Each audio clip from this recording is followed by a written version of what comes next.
प्रधानमंत्री मोदी ने देश में एक बड़ा सफाई अभियान छेड़ दिया है। राजनीति में वो भ्रष्ट नेताओं का सफाया करने में लगे हैं कि भाई 30 दिन 31 दिन अगर जेल में रहोगे तो कुर्सी छोड़ो।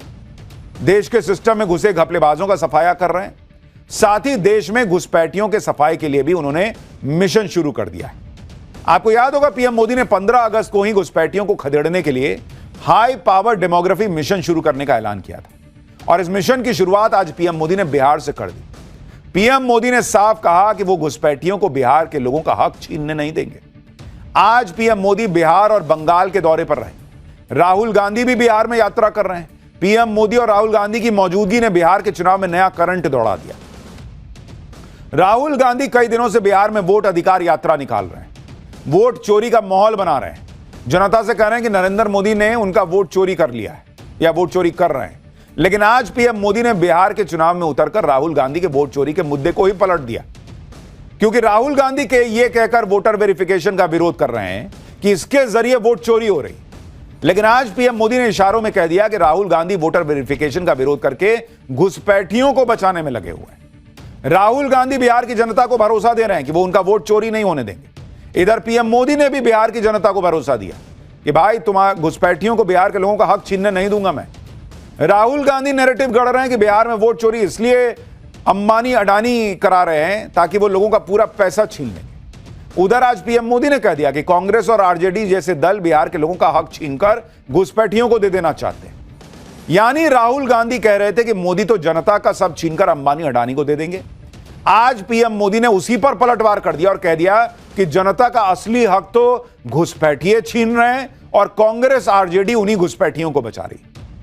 राहुल गांधी जिस यात्रा को वोट अधिकार यात्रा बता रहे हैं, पीएम मोदी ने एक तरह से उसे घुसपैठिया बचाओ यात्रा बता दिया। पीएम मोदी बिहार चुनाव को नई लाइन लेंथ पर ले आए। अब यह लड़ाई वोट चोरी का मुद्दा छोड़कर घुसपैठियों पर एक्शन के मुद्दे पर आ गई। पीएम मोदी ने आज राहुल गांधी के नैरेटिव को तो चोट पहुंचाई, साथ ही लालू यादव को भी झटका दे दिया। पीएम मोदी के मंच पर आरजेडी के 2 विधायक पहुंच गए। अब एनडीए के नेता कह रहे हैं कि यह तो अभी शुरुआत है, अभी खेला और होगा। उधर राहुल गांधी और तेजस्वी यादव ने भी बिहार में पूरा जोर लगाया हुआ है। राहुल गांधी ने बिहार में मुस्लिम समुदाय के लोगों से मुलाकात की। बिहार की राजनीति में और क्या क्या धमाके हो रहे हैं। पीएम मोदी ने आज बिहार को 13,000 करोड़ में क्या क्या बड़ी सौगात दी है। पीएम मोदी ने किस पुल का उद्घाटन किया जो बिहार का चुनाव पलट सकता है। मोदी के मंच पर आरजेडी के कौन से विधायक पहुंचे। बिहार से मोदी बंगाल गए तो वहां क्या कह दिया जो ममता बनर्जी के लिए तनाव खड़ा कर देगा। ममता से लेकर राहुल इंडी तक के हर नैरेटिव को लेकर पीएम मोदी ने आज क्या किया है, सबसे पहले इसका चैप्टर, लेकिन पहले एक झलक देखिए।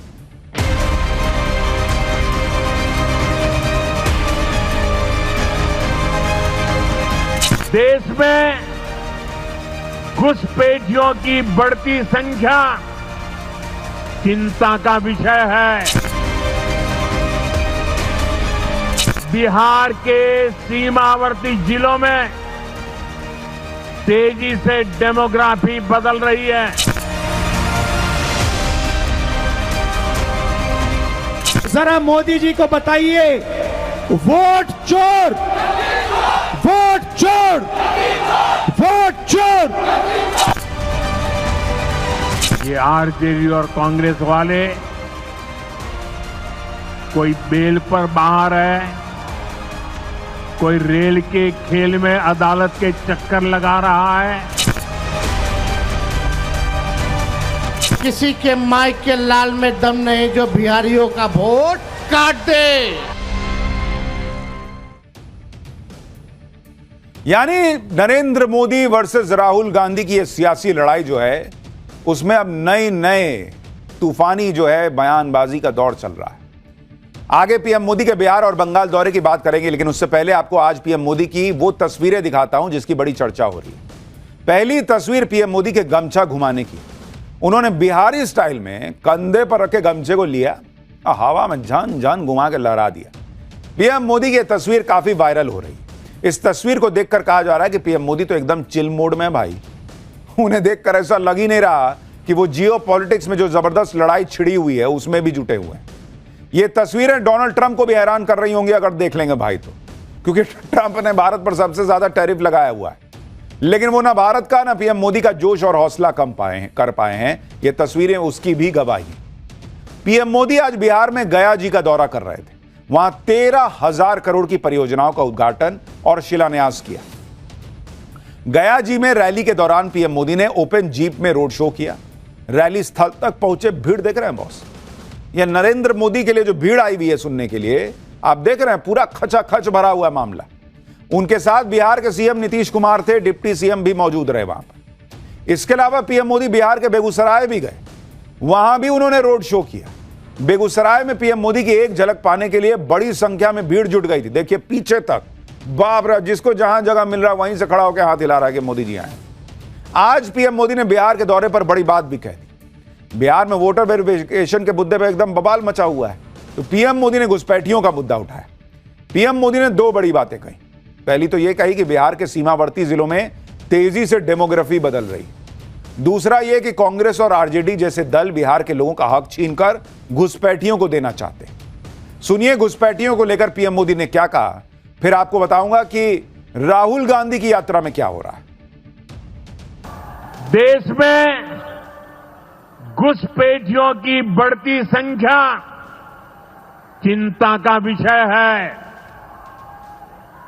बिहार के सीमावर्ती जिलों में तेजी से डेमोग्राफी बदल रही है। इसलिए एनडीए सरकार ने तय किया है कि देश का भविष्य घुसपैठियों को नहीं तय करने देंगे। इस खतरे से निपटने के लिए मैंने डेमोग्राफी मिशन शुरू करने की बात कही है। बहुत जल्द ये मिशन अपना काम शुरू करेगा। हम हर घुसपैठियों को देश से बाहर करके ही रहेंगे। क्या ये घुसपैठिए आपका रोजगार छीनने आपको मंजूर है? एक घुसपैठिए आपकी जमीन पे कब्जा कर ले आपको मंजूर है?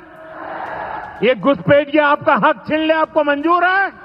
कांग्रेस और आरजेडी जैसे दल बिहार के लोगों का हक छीनकर घुसपैठियों को देना चाहते हैं।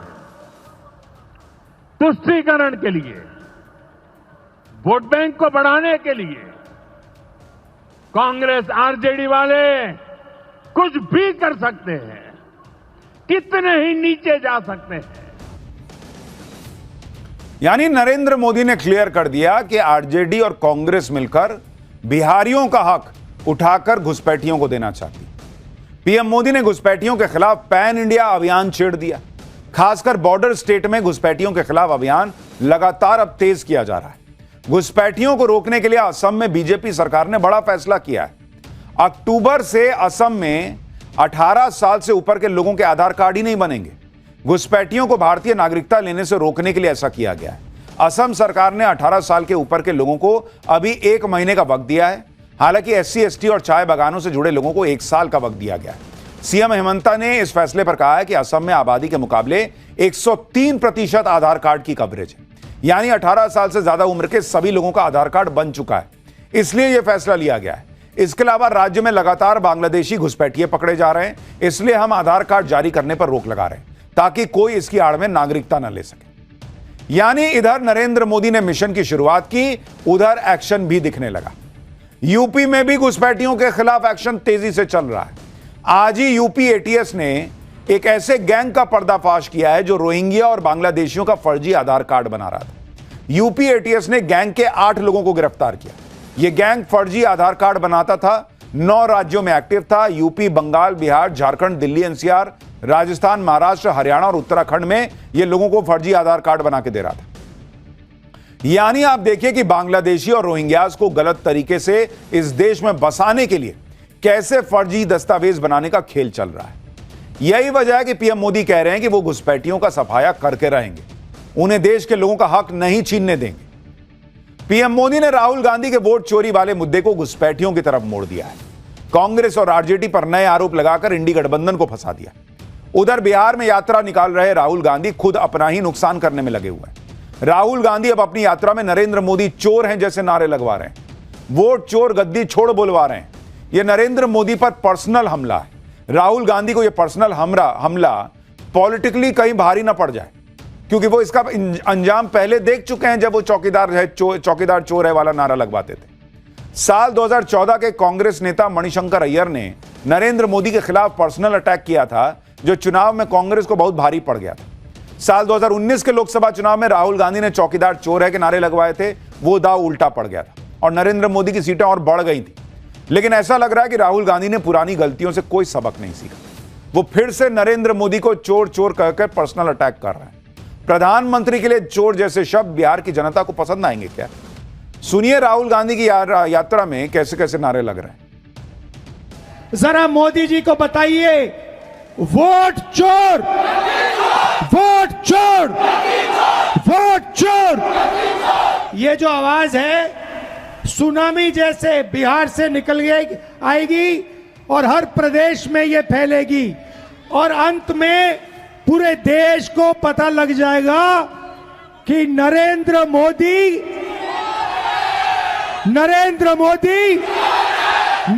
मोदी क्या चोरी करता है, क्या चोरी करता है, क्या चोरी करता है? नरेंद्र मोदी वोट चोर। आप लेवल देख रहे हैं बॉस। नरेंद्र मोदी चोर है के नारे लगवा रहे हैं, नरेंद्र मोदी वोट चोरी करता है बोल रहे हैं। राहुल गांधी जो पॉलिटिक्स कर रहे हैं वो उनको तो छोड़िए, पूरी कांग्रेस पार्टी के लिए कितनी घातक हो सकती है इस तरह की नारेबाजी, वो समझ नहीं रहे। ठीक है, उनके आसपास पार्टी के लोग हैं वो बोल देंगे, लेकिन पब्लिक को यह पसंद आएगा कि देश के प्रधानमंत्री को आप नारा लगवा रहे हैं कि नरेंद्र मोदी चोर है। राहुल गांधी बिहार में वोटर वेरिफिकेशन के खिलाफ बोल रहे हैं, लेकिन आज जब सुप्रीम कोर्ट में स्पेशल इंटेंसिव रिवीजन यानी एसआईआर पर सुनवाई हुई तो कोर्ट ने बिहार की पॉलिटिकल पार्टीज को ही फटकार लगाई। सुप्रीम कोर्ट ने कहा कि एसआईआर को लेकर राजनीतिक दलों की निष्क्रियता हैरान कर देने वाली है। कोर्ट ने हैरानी जताई कि राजनीतिक दलों के 1,60,000 बूथ लेवल एजेंट होने के बावजूद सिर्फ कुछ आपत्तियां आई हैं। सुप्रीम कोर्ट ने फटकार लगाते हुए पूछा कि जिन वोटर्स के नाम काटे गए उनकी मदद के लिए राजनीतिक दल क्या कर रहे हैं। कोर्ट ने कहा कि अगर राजनीतिक दल ज्यादा जिम्मेदार होते तो आज हालात बहुत बेहतर होते। सुप्रीम कोर्ट ने निर्देश दिया कि सभी पार्टियों के बीएलए उन 65 लाख लोगों की लिस्ट चेक करें जिनके नाम ड्राफ्ट वोटर लिस्ट में शामिल नहीं किए गए। यानी दूसरे शब्दों में कहें तो सुप्रीम कोर्ट ने वोटर वेरिफिकेशन के मुद्दे पर राजनीति करने वाले नेताओं को एक तरह से कह दिया कि सियासी स्टंट करने से अच्छा है कि अगर वाकई वोटर को लेकर इतना चिंतित हो तो अपने बूथ लेवल एजेंट को बोलो कि ग्राउंड पे जाएं, देखें किसका नाम नहीं है। अभी चुनाव आयोग कह ही रहा है कि मैं नाम सुधार दूंगा अगर किसी का नहीं है, गलत हो गया, कुछ हो गया, वो सुधरवाओ। वो नहीं सुधरवाने में ध्यान है, वीडियो बनाने में ध्यान है कि भाई इधर हम जो है लोगों को बैठा लें, वीडियो बना लें, उसमें भी गड़बड़ी कर दे रहे हैं। ये सब नहीं कर रहे हैं कि वोट चोरी हो रहा है, इसको साबित करने के लिए सबूत नहीं दे रहे हैं, शपथ पत्र नहीं दे रहे हैं, लेकिन नरेंद्र मोदी वोट चोर हैं, नरेंद्र मोदी चोर हैं कि नारे लगवा रहे हैं। इसके अलावा सुप्रीम कोर्ट ने चुनाव आयोग को निर्देश दिया है कि वोटर रिवीजन लिस्ट के दस्तावेजों में आधार कार्ड को भी शामिल करना होगा। सुप्रीम कोर्ट ने कहा है कि हटाए गए वोटर्स को लिस्ट में अपना नाम जुड़वाने के लिए फिजिकली के अलावा ऑनलाइन आवेदन की अनुमति भी दी जाए। आप देखिए कि आरजेडी और कांग्रेस एसआईआर पर सबसे ज्यादा शोर मचा रही, वोट चोरी का राग गा रहे, नरेंद्र मोदी चोर हैं नारे लगवा रहे, लेकिन उसके एक भी बूथ लेवल एजेंट ने चुनाव आयोग को वोट चोरी की एक शिकायत नहीं दी है। बॉस आरजेडी के अगर आप देखेंगे, आप देखिए जरा इनका हिसाब किताब देखिए कि भाई अभी एसआईआर हो रहा है, बीएलए देखिए, बूथ लेवल एजेंट कहते हैं इसको। आरजेडी के कितने हैं बॉस? आरजेडी के बूथ लेवल एजेंट है बिहार में 47,506। कांग्रेस के कितने हैं बॉस? कांग्रेस के बूथ लेवल एजेंट हैं 17,549 बूथ लेवल एजेंट। बीजेपी के कितने हैं बूथ लेवल एजेंट? बीजेपी के हैं 53,338 बूथ लेवल एजेंट। जेडीयू के कितने हैं बॉस? 36,550 जेडीयू के बूथ लेवल एजेंट। भाई सुप्रीम कोर्ट कह रहा है कि आपके इतने 47,000 और इधर 17,000, 60-65,000 से ज्यादा आपके बूथ लेवल एजेंट हैं, और आप कितनी शिकायत दिए हैं भाई कि ये गड़बड़ी है वो गड़बड़ी है? चुन्नू सा। सुप्रीम कोर्ट कह रहा है कि राजनीतिक दल अपनी ताकत लगाकर वोटर लिस्ट को ठीक करवा लें, लेकिन इंडी गठबंधन अपनी ताकत माहौल बनाने में लगा रहा है, उसी में ये लोग फंस रहे हैं। राहुल गांधी के वोट चोरी के एक और दावे पर भी सवाल उठ गया है। राहुल गांधी ने बिहार के औरंगाबाद में कुछ लोगों से मुलाकात की थी। ऐसा दिखाया था कि ये वो गरीब लोग हैं जिनके नाम वोटर लिस्ट से जबरन काट दिए गए। जैसे राहुल गांधी से मीटिंग में अमन कुमार नाम के एक युवक ने कहा था कि जो लोग गरीब और पढ़े लिखे नहीं हैं उनके नाम काटे जा रहे हैं, जिस पर राहुल गांधी ने कहा था कि एसआईआर में यही हो रहा है। लेकिन औरंगाबाद प्रशासन ने राहुल गांधी के दावे का फैक्ट चेक किया और इसे झूठा बताया। औरंगाबाद प्रशासन ने राहुल गांधी से मिलने वाले अमन कुमार का वीडियो साझा किया, जिसमें अमन कुमार ने बताया कि वोटर लिस्ट में उनका नाम है, वो इसे देखकर सही से चेक नहीं कर पाए थे। आप बताइए बॉस, राहुल गांधी की इन वीडियोस में जो लोग दिख रहे हैं वो खुद बता रहे हैं। एक वो महिला ने बताया था कि भाई मेरे परिवार का नाम था, ये लोग उठा के हमको जबरदस्ती ले गए कि तुम्हारा नाम नहीं है, देखो वहां पे जो है वो राहुल गांधी के सामने भी जाके बताना कि नाम नहीं है तो नाम जुड़ जाएगा। झूठे ले गए। बाद में वो बोली कि नहीं नहीं मेरा नाम तो है। अब ये लड़का भी कह रहा है कि मेरा नाम है, मैंने देखा नहीं था। और अगर नाम नहीं है तो 1 महीने 30 दिन का समय इलेक्शन कमीशन ने इसी के लिए दिया है ना बॉस, कि जिसका नाम नहीं है आपका बूथ लेवल एजेंट ताल ठोक के बोले कि है इसका नाम कैसे नहीं है जी, ये देखिए डॉक्यूमेंट है, डालिए इसको, डलवाओ नाम। नाम नहीं डलवाना है, नारे लगवाने। सुप्रीम कोर्ट कह रहा है कि एसआईआर को लेकर राजनीतिक दल लोगों की मदद नहीं कर रहे, लेकिन एसआईआर को लेकर कांग्रेस और आरजेडी मिलकर राजनीति खूब कर रही है, ये तो दिख रहा है। राहुल गांधी और तेजस्वी यादव मिलकर एसआईआर के खिलाफ बिहार में वोटर अधिकार यात्रा निकाल रहे हैं। शुक्रवार को यात्रा के छठे दिन दोनों का काफिला मुंगेर जिले में निकला। इसी दौरान राहुल और तेजस्वी यादव मुंगेर के जमालपुर में खानकाह रहमानी पहुंचे, जहां उन्होंने मुस्लिम स्कॉलर से बातचीत की। राहुल और तेजस्वी ने खानकाह के मौलाना अहमद वली फैजल रहमानी से मुलाकात की है। यह मुलाकात करीब 20 मिनट चली। इस मुलाकात को महज औपचारिकता नहीं माना जा रहा, क्योंकि 1901 में स्थापित यह संस्था न सिर्फ धार्मिक दृष्टि से अहम है, बल्कि बिहार की मुस्लिम सियासत में इसकी गहरी पकड़ है। राहुल और तेजस्वी ऐसे पहले नेता नहीं हैं जो इस खानकाह में गए। गांधी परिवार से तो इस खानकाह का पुराना नाता है। यहां जवाहरलाल नेहरू भी आ चुके हैं। राहुल गांधी के पिता राजीव गांधी ने भी साल 1985 में इस खानकाह का दौरा किया था। तब की एक तस्वीर भी सोशल मीडिया पर वायरल हो रही है। और अब चुनावी माहौल में राहुल गांधी खानकाह पहुंचे और उनके साथ तेजस्वी यादव भी थे, तो इसे मुस्लिम वोटर्स को साधने के तौर पर देखा जा रहा है और इसको लेकर पॉलिटिक्स भी शुरू हो गई। देखिए एक बार। राहुल गांधी जी वोट बैंक की पॉलिटिक्स कर रहे हैं। उनको वो खानकाह में इसलिए गए हैं कि वहाँ जाकर वो मिलेंगे तो कुछ वोट हासिल हो जाएंगे। हम लोग शुरू से कह रहे हैं ये वोट पाने के लिए, सत्ता पाने के लिए यात्रा है। ये वोट अधिकार यात्रा नहीं है, ये सत्ता पाने की लालच की यात्रा है। इसीलिए वो जाके मुस्लिम धर्मगुरु से मिल रहे हैं। श्री राहुल गांधी जी, श्री तेजस्वी यादव जी का जयकारा कर रहे हैं अल्पसंख्यक भाई। तो सेकुलरिज्म का जो झंडा बुलंद हो रहा है देश में, हिंदू मुस्लिम सिख ईसाई हम सब हैं भाई भाई, इसलिए सारे जहां से अच्छा हिंदुस्तान कहा गया है। विरोधियों को क्यों पेट में दर्द हो रही है। वोटर वेरिफिकेशन के अलावा आज पीएम मोदी ने भ्रष्टाचार के मुद्दे पर भी इंडी गठबंधन को फंसाया। पीएम मोदी ने उस बिल का जिक्र किया जिसमें 30 दिन की जेल होने पर पीएम, सीएम, मंत्री किसी की भी कुर्सी जा सकती। इंडी गठबंधन इस बिल का भयंकर विरोध कर रहा है। इंडी गठबंधन के इस विरोध पर आज पीएम मोदी ने कांग्रेस और आरजेडी के नेताओं पर लगे भ्रष्टाचार के आरोपों की फाइल खोल दी। पीएम मोदी ने कहा कि जिस पार्टी के नेता कोर्ट के चक्कर लगा रहे हैं, जमानत पे बाहर हैं, वो भ्रष्टाचार को रोकने वाले इस बिल का विरोध कर रहे हैं। सुनिए पीएम मोदी को। हमने कुछ समय पहले ही देखा है कि कैसे जेल से ही फाइलों पर साइन किए जा रहे थे, जेल से ही सरकारी आदेश निकाले जा रहे थे। नेताओं का अगर यही रवैया रहेगा तो ऐसे भ्रष्टाचार के विरुद्ध लड़ाई कैसे लड़ी जा सकती है। इसलिए एनडीए सरकार भ्रष्टाचार के खिलाफ एक ऐसा कानून लाई है जिसके दायरे में देश का प्रधानमंत्री भी है। इस कानून में मुख्यमंत्री और मंत्रियों को भी शामिल किया गया है। आप कहिए भाइयों, जो जेल जाए उसने कुर्सी छोड़नी चाहिए कि नहीं छोड़नी चाहिए? क्या जेल में से कोई सरकार चला सकता है क्या? ये आरजेडी और कांग्रेस वाले कोई बेल पर बाहर है, कोई रेल के खेल में अदालत के चक्कर लगा रहा है, और जो जमानत पे बाहर घूम रहे हैं भी आज इस कानून का विरोध कर रहे हैं। और इसलिए सुबह शाम ये लोग मोदी को भांति भांति की गाली दे रहे हैं।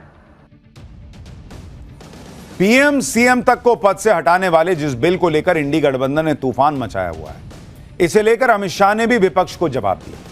अमित शाह ने कहा कि अगर अरविंद केजरीवाल जेल जाने से पहले इस्तीफा दे देते तो इस कानून को लाने की कोई जरूरत ही नहीं पड़ती। अमित शाह ने यह बात इसलिए कही क्योंकि शराब घोटाले के आरोप में गिरफ्तार हुए अरविंद केजरीवाल और उनके मंत्रियों ने जेल से ही सरकार चलाई थी। जैसे अगर आप देखें कि जेल में रहे कितने दिन, अगर आप देखेंगे केजरीवाल 5 महीने जेल में रहे, 5 महीने, लेकिन इस्तीफा नहीं दिया। नो, कोई इस्तीफा नहीं दिया। 5 महीने सवाल उठने लगा था कि दिल्ली में सरकार कैसे चलेगी, काम कैसे होगा, एलजी अपने हाथ में चीजें लेंगे, ये वो 10 चीजें हुई, लेकिन केजरीवाल ने इस्तीफा नहीं से नहीं दिया, जेल के बाहर आके इस्तीफा दिया। अल्टीमेटली कुर्सी चली गई, पब्लिक ने छीन ली। इसके अलावा देखिए आप सत्येंद्र जैन, जो अरविंद केजरीवाल कैबिनेट में मिनिस्टर थे सरकार में दिल्ली में, वो 9 महीने जेल में रहे, 9 महीने। उसके बाद जाके इस्तीफा दिया, उसके बाद जाके 9 महीने के बाद इस्तीफा दिया। तमिलनाडु में एक मंत्री हैं सेंथिल बालाजी, सेंथिल बालाजी, ये तमिलनाडु के मिनिस्टर। ये कितने दिन बाद छोड़े? 3 महीने के बाद इस्तीफा दिया। 3 महीने के बाद इन्होंने इस्तीफा दिया। इसलिए मोदी सरकार कह रही है कि राजनीति में अब नैतिकता का स्तर इतना गिर गया है कि जेल जाने पर भी नेता पद नहीं छोड़ते, इसलिए मजबूरन यह बिल लाना पड़ रहा है। बिहार में घुसपैठी और भ्रष्टाचार के मुद्दे के अलावा एक विकास का भी मुद्दा है। यह वह पिच है जहां नरेंद्र मोदी को हराना बड़ा मुश्किल है। पीएम मोदी ने आज बिहार को 13,000 करोड़ रुपए की सौगातें दी। पीएम मोदी ने गंगा नदी पर बने ओंटा सिमरिया ब्रिज का उद्घाटन भी किया। इस दौरान राज्यपाल आरिफ मोहम्मद खान, सीएम नीतीश कुमार वहां मौजूद थे। ब्रिज के नीचे पीएम मोदी के स्वागत में कार्यक्रम चल रहा था। तभी पक्के बिहारी स्टाइल में पीएम मोदी ने कंधे पर रखे गमछे को हवा में लहराकर लोगों का अभिवादन किया। प्रधानमंत्री करीब 37 मिनट तक ब्रिज पर रुके। इस दौरान नीतीश कुमार के साथ कंधे से कंधा मिलाकर घूमे। मोदी ने नीतीश का हाथ उठाकर बिहार में एनडीए की मजबूती का संदेश भी दिया। पटना के मोकामा से बेगूसराय को जोड़ने वाला ओंटा सिमरिया 6 लेन केबल ब्रिज है, जिसका शिलान्यास भी पीएम मोदी ने ही किया था। 1.8 किलोमीटर लंबा यह ब्रिज उत्तर और दक्षिण बिहार को जोड़ता है, जिससे पटना और बेगूसराय के बीच की दूरी 100 किलोमीटर कम हो जाएगी। पीएम मोदी ने बिहार में विकास परियोजनाओं का ऐलान करते हुए कांग्रेस आरजेडी पर जमकर निशाना साधते हुए क्या कहा, वो भी एक बार सुनिए। हमारे देश में कांग्रेस हो, आरजेडी हो, इनकी सरकारों ने कभी जनता के पैसे का मोल नहीं समझा। इनके लिए जनता के पैसे का मतलब रहा है खुद की तिजोरी भरना। इसलिए कांग्रेस आरजेडी की सरकारों में सालों साल तक परियोजनाएं पूरी नहीं होती थी। कोई योजना जितनी लटकती थी उतना उसमें ये पैसे कमा लेते थे। अब इस गलत सोच को भी एनडीए सरकार ने बदल दिया है। पीएम मोदी ने आज बिहार में पीएम आवास योजना के तहत 16,000 लाभार्थियों को घर की चाबी भी सौंपी। इस दौरान एक दिव्यांग लाभार्थी के साथ पीएम मोदी की अलग आत्मीयता दिखी। पीएम मोदी ने इस मौके पर कहा कि जब तक हर गरीब के सिर पर छत नहीं, तब तक पीएम आवास का सफर रुकेगा नहीं। आप सोचिए बॉस, इंडी गठबंधन नरेंद्र मोदी के खिलाफ यह माहौल बनाता कि मोदी पहले गरीबों का वोटर कार्ड छीन लेंगे, फिर राशन कार्ड छीन लेंगे, फिर आपकी जमीन छीनकर अंबानी अडानी को दे देंगे। जबकि यहां नरेंद्र मोदी गरीबों को छत दे रहे हैं, सम्मान से जीने का हक दे रहे हैं, शौचालय बनवा रहे हैं। नरेंद्र मोदी के खिलाफ इस तरह के मुद्दे उठाने की वजह से ही इंडी गठबंधन फंसता है। फिर मल्लिकार्जुन खड़गे जैसे नेता कहने लगते कि पता नहीं मोदी से पब्लिक चिढ़ती क्यों नहीं। आप यह भी देखिए कि अपने बिहार दौरे पर पीएम मोदी ने किस तरह इंडी गठबंधन को शौक पे शौक दिया। बिहार में गया जी में पीएम मोदी जिस मंच से आरजेडी पर निशाना साध रहे, उसी मंच से एक दिलचस्प तस्वीर भी सामने आई, जिससे आरजेडी को झटका लगने वाला है। पीएम मोदी की जनसभा में आरजेडी के 2 विधायक भी शामिल हो गए और उन्होंने मंच भी साझा किया। नवादा से आरजेडी विधायक विभा देवी और रजौली से आरजेडी विधायक प्रकाश वीर मंच पर मोदी का अभिवादन कर रहे थे। और देखिए पीछे चेहरा दिख रहा है। इस दौरान मुख्यमंत्री नीतीश कुमार भी मंच पर मौजूद थे।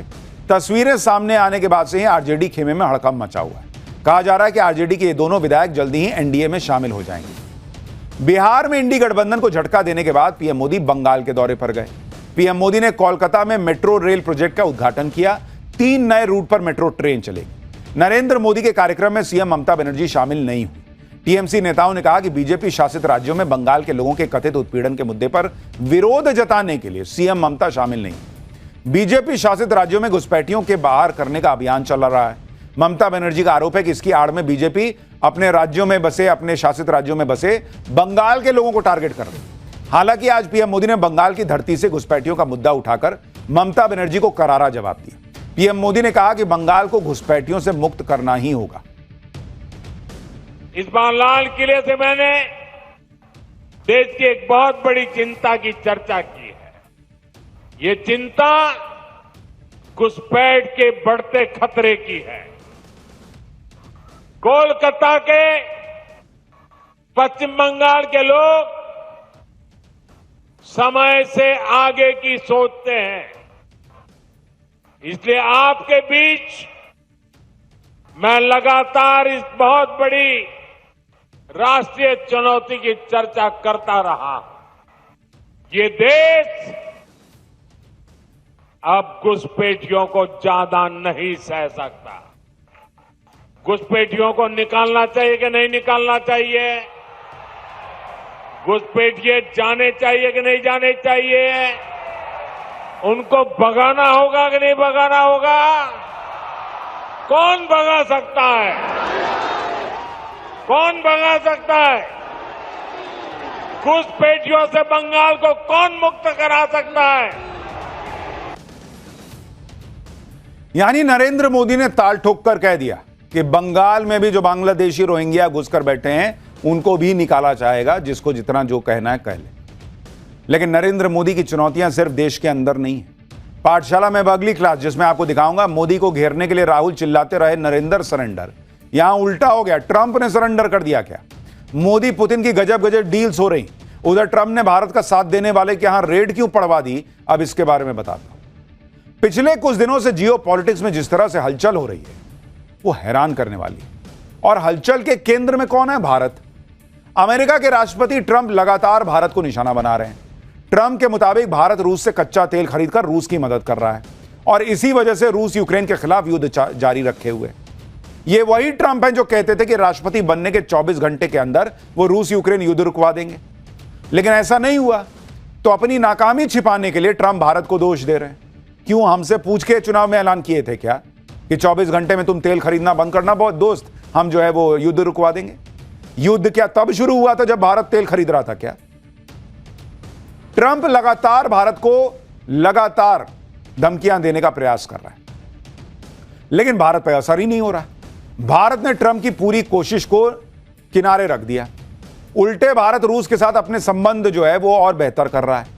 ट्रंप की धमकियों से ना तो पीएम मोदी परेशान हो रहे हैं और ना ही रूस के साथ संबंध खत्म करने की सोच रहे हैं, बल्कि उल्टा मामला चल रहा है। ट्रंप ने अपनी हरकतों से भारत, रूस, चीन का ऐसा ट्रायंगल बना दिया है जो अमेरिका की मुश्किल का कारण बन रहा है। आप देखिए कि भारत और रूस के बीच बड़ी डील्स हो रही हैं। भारत के साथ चीन भी अब खुलकर आ गया है। उधर ट्रंप अब अपनी ही बातों में फंस रहे हैं। अमेरिका में ट्रंप के खिलाफ माहौल दिन ब दिन बुरा होता जा रहा है। अमेरिका में लोग सवाल पूछ रहे हैं कि जो वादे किए थे उनका क्या हुआ ट्रंप भैया। इधर भारत में भी ट्रंप की धमकियों के आधार पर कुछ लोग पीएम मोदी को घेर रहे थे। राहुल गांधी तो नरेंद्र सरेंडर जैसे जुमले उछाल रहे थे। जिस ट्रंप के बयानों के आधार पर राहुल गांधी पीएम मोदी पर हमला कर रहे थे, वही ट्रंप अब यूक्रेन युद्ध पर अपने हाथ खड़े कर रहे हैं कि भाई हमसे ना हो पाएगा, हम ना रुक पाएंगे, ऐसी वाली हालत हो गई। यानी ट्रंप ने एक तरीके का सरेंडर कर दिया है। भारत, रूस और चीन की तिकड़ी से ट्रंप के साथ साथ पाकिस्तान की भी हवा टाइट है। भारत के साथ दोस्ती बढ़ाने के लिए अब चीन ने पाकिस्तान की भी क्लास लगा दी है। इस पूरे उथल पुथल के बारे में आपको बताऊंगा कि कैसे मोदी ने ट्रंप और पाकिस्तान को किनारे किया है। लेकिन पहले जो इतना हंगामा मचा है उसकी एक झलक तो देखिए।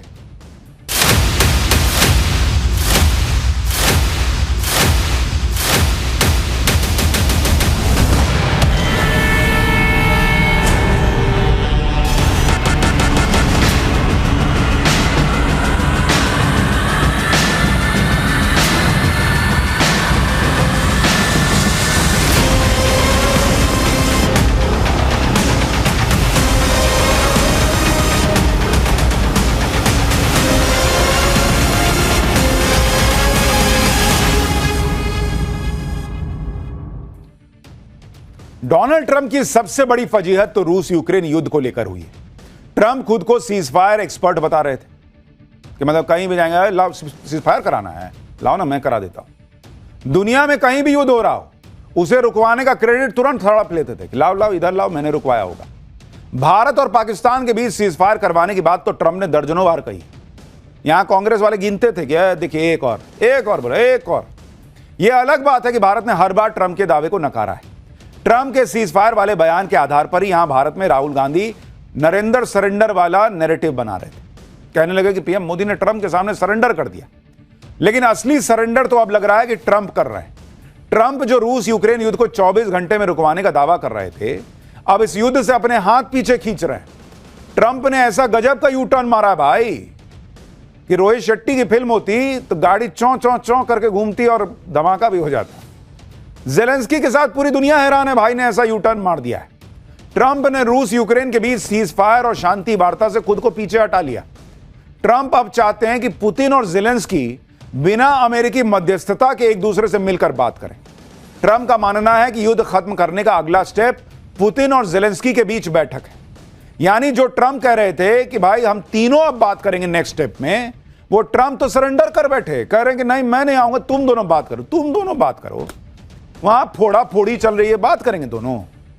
यानी एक तरह से ट्रंप ने सरेंडर कर दिया है। वो मान रहे हैं कि रूस और यूक्रेन के बीच युद्ध उनसे नहीं रुकने वाला। जिस तरह से ट्रंप ने यू टर्न लिया है, उसके बाद भारत पाकिस्तान के बीच सीज फायर वाले उनके दावे और खोखले दिखने लगे।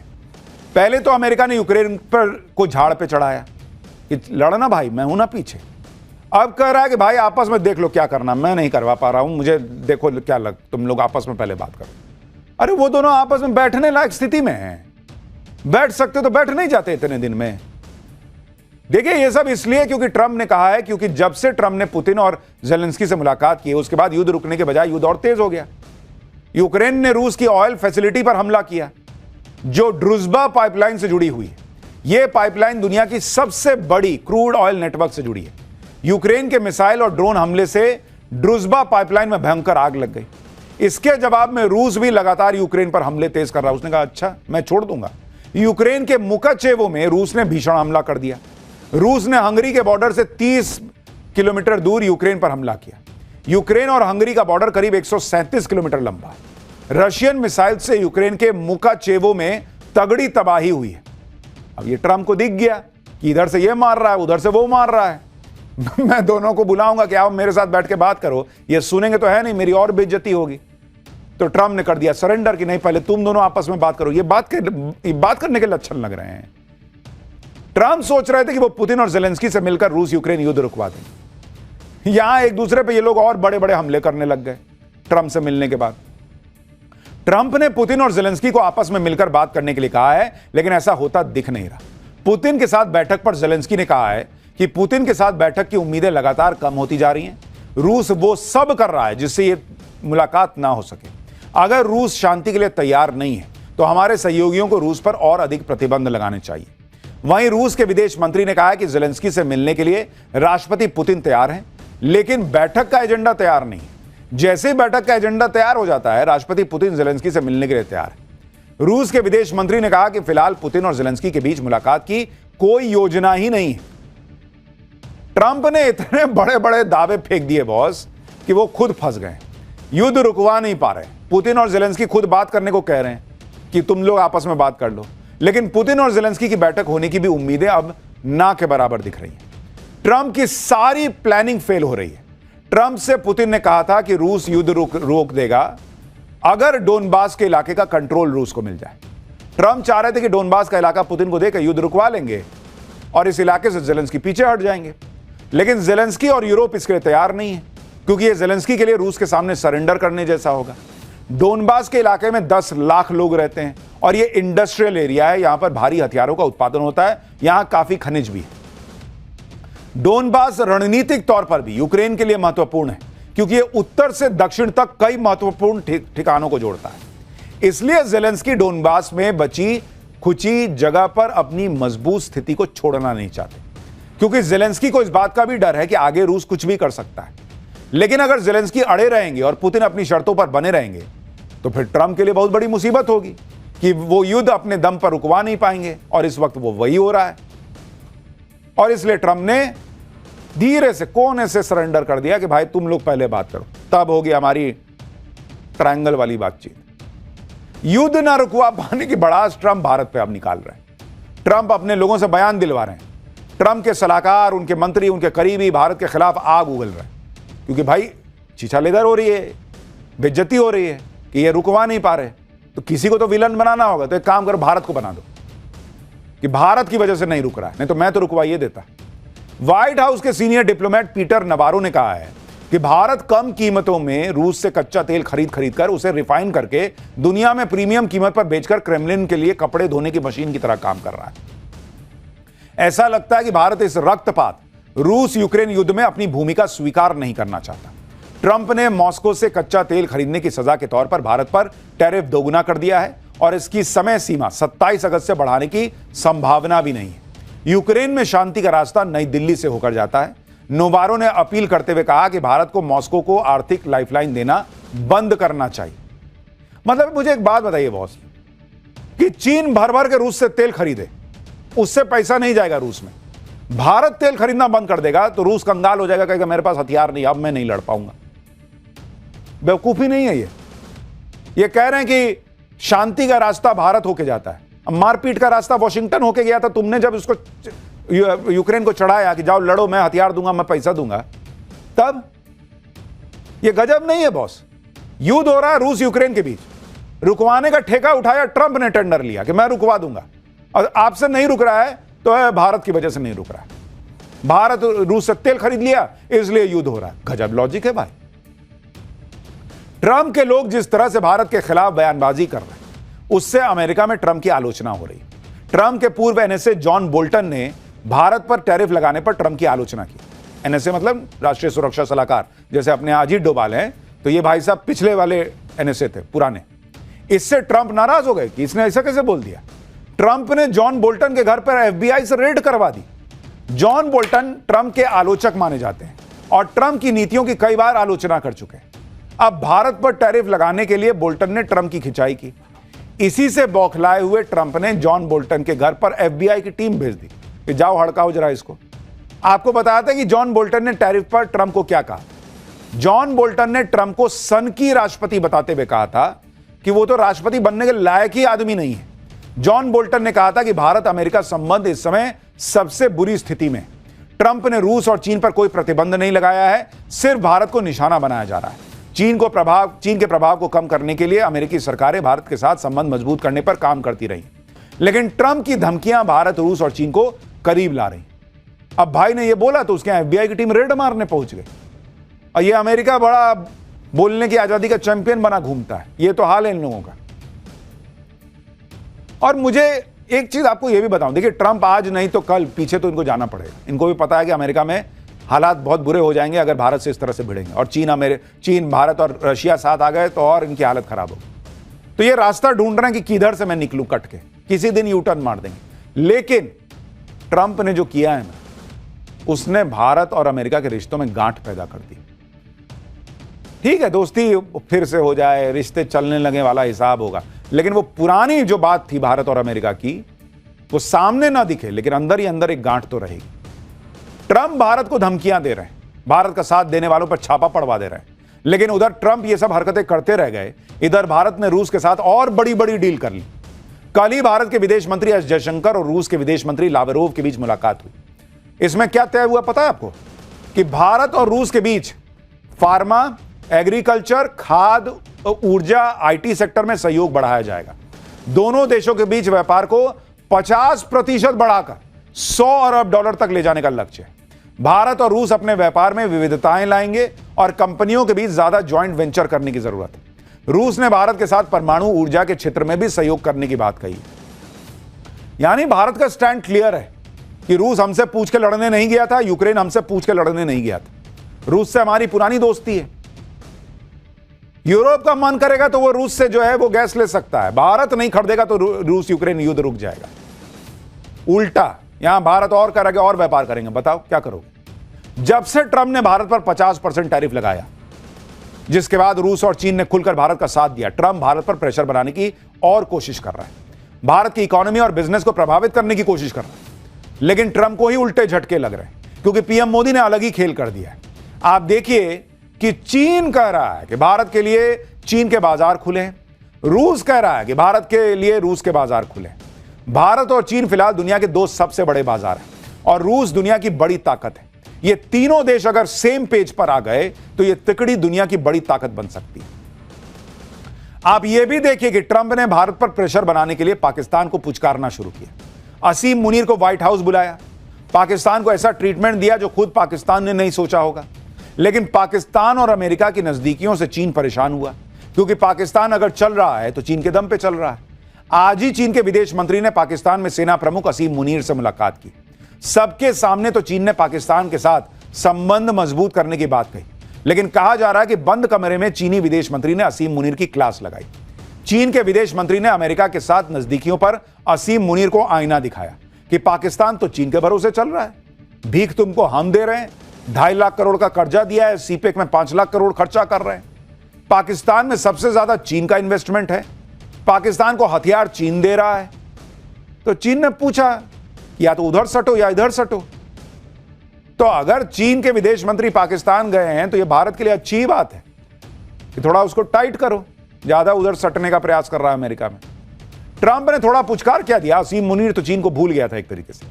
आज चीन के विदेश मंत्री मुनीर को कायदे से समझाए कि बहुत उछलने की जरूरत नहीं है, और अगर अमेरिका के दम पर ज्यादा उछल रहे हो तो चीन भी भारत के साथ अपने संबंध सुधार रहा है। यानी पाकिस्तान अपने डबल गेम में फंसा हुआ है। लेकिन यह सब जो हो रहा है वो भारत के लिए जो जियोपॉलिटिक्स में, उसमें भारत, चीन और रशिया को लेकर जो परिस्थितियां हैं वो बेहतर बनाता हुआ दिख रहा है। पाठशाला में अगली क्लास, सड़क पर घूमते आवारा कुत्तों पर सुप्रीम कोर्ट का फाइनल फैसला क्या आया? खूंखार काटते कुत्तों पर क्या कहा कोर्ट ने? सड़क पर तो नहीं दिखेंगे काटने वाले कुत्ते, लेकिन सोसाइटीज में कुत्ते काटने की घटनाएं रुक नहीं रही, वो कैसे रुकेंगी? अब इसका चैप्टर देखिए। सुप्रीम कोर्ट पर पूरे देश की निगाहें टिकी हुई, क्योंकि 11 अगस्त को सुप्रीम कोर्ट में 2 जजों की बेंच ने दिल्ली एनसीआर को आवारा कुत्तों से मुक्त करने का आदेश दिया। इस आदेश पर पूरे देश में हंगामा मच गया। एक तरफ वो लोग खड़े नजर आए जो सड़कों पर ही नहीं बल्कि अपनी सोसाइटीज में भी आवारा कुत्तों के हमलों का शिकार हुए हैं। दूसरी तरफ डॉग लवर्स ने फैसले के खिलाफ देश भर में जबरदस्त प्रदर्शन शुरू किया। लेकिन आज सुप्रीम कोर्ट ने अपने पुराने आदेश को खारिज नहीं किया, बल्कि मॉडिफाई करते हुए ऐसी लाइन खींच दी जिससे डॉग लवर्स और आवारा कुत्तों के आतंक से पीड़ित दोनों पक्ष अपनी अपनी जीत मानने लगे से। सुप्रीम कोर्ट में आज 3 जजों की बेंच ने पुराने आदेश में कुछ बदलाव करते हुए कहा कि सभी आवारा कुत्तों को शेल्टर हाउस में नहीं रखा जाएगा। स्टेरलाइज करने और वैक्सीनेशन के बाद उन्हें उसी जगह छोड़ा जाएगा जहां से उठाया गया होगा। हालांकि सुप्रीम कोर्ट ने यह भी साफ कर दिया कि हिंसक और रेबीज से पीड़ित आवारा कुत्तों को शेल्टर हाउस में ही रखा जाएगा, उनको वापस नहीं छोड़ा जाएगा। और सुप्रीम कोर्ट ने आवारा कुत्तों को सार्वजनिक जगहों पर भोजन देने पर भी रोक लगा दी है।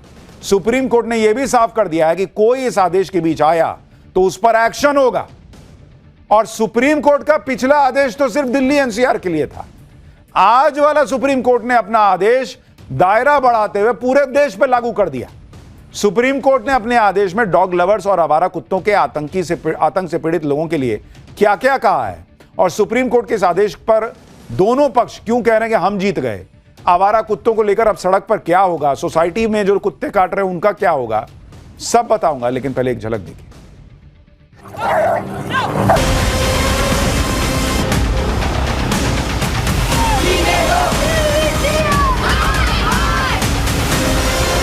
Very happy.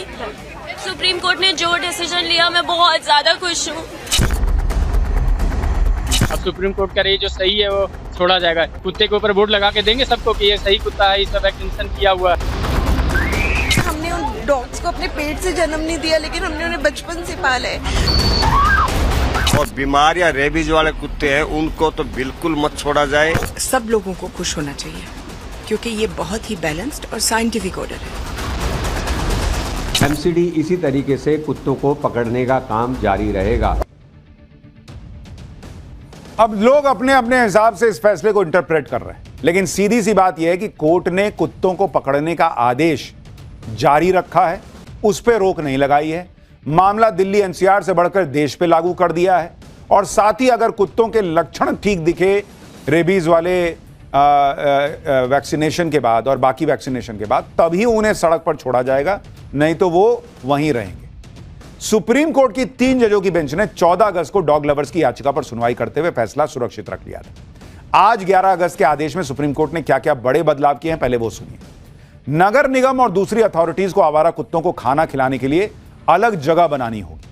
तय जगहों के अलावा दूसरी जगहों पर आवारा कुत्तों को खाना खिलाने वालों पर जुर्माना लगेगा और ऐसे लोगों के खिलाफ कानूनी कार्रवाई की जाएगी।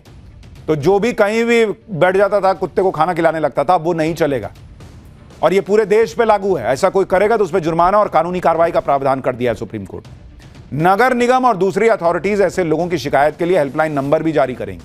अगर शिकायतों पर कार्रवाई में दखल दिया गया तो ऐसा करने वाले एनिमल लवर्स या एनजीओ पर 25,000 रुपए का जुर्माना भी लगेगा। क्योंकि कई बार लोग आ जाते हैं कि ऐसा कैसे कीजिएगा, नहीं कीजिएगा, एकदम हंगामा होने लगता है। सुप्रीम कोर्ट ने कहा कि अगर ये सब कीजिएगा तो और फाइन लगा दूंगा। सुनिए सुप्रीम कोर्ट के इस आदेश पर याचिकाकर्ता और वकील ननीता शर्मा ने क्या कहा है। उन्होंने ये कहा है कि आप इन डॉग्स को स्टरलाइज करके वापस उनको उसी जगह पे छोड़ेंगे जहां से आपने उनको पिकअप किया। So it's a big no to relocation. Relocate नहीं कर सकते आप डॉग्स को। Yes, there are certain dogs which may if the MCD thinks or the authorities think that they are very aggressive or rabid dogs, they have also to be looked after for the reason that the people cannot be put to risk. So human beings are also very important. तो जो कुत्ते आवारा थे, काट रहे थे, उन्हीं को तो लेके लोग परेशान थे। ये थोड़ी कह रहे थे कि कोई भी जो है वो आराम से चलता हुआ कुत्ता है उसको भी जो है वो हटा दो। इधर सुप्रीम कोर्ट ने आवारा कुत्तों पर फैसला सुनाया, उधर जंतर मंतर पर पिछले कई दिनों से धरना दे रहे डॉग लवर्स की आंखों में खुशी के आंसू आ गए। डॉग लवर्स ने आवारा नहीं हमारा है कि नारे लगाकर सुप्रीम कोर्ट के फैसले का स्वागत किया। सुनिए डॉग लवर्स ने क्या कहा है।